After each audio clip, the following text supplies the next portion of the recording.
How did Shaw Alter say scientific development happens? శాస్త్రీయ అభివృద్ధి ఎలా జరుగుతుందని షో ఆల్టర్ చెప్పారు. So this is very very important. మిమ్మల్ని ఖచ్చితంగా ఎగ్జామినేషన్లో అడుగుతాడు. How did Shaw Alter say scientific development happen?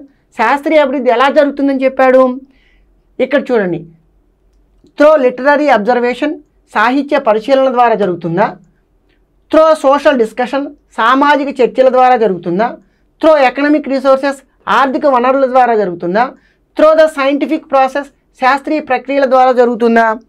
Science always developed by scientific process. This is defined by Shaw Alter. Already we are discuss about the Shaw Alter characteristics of development of science.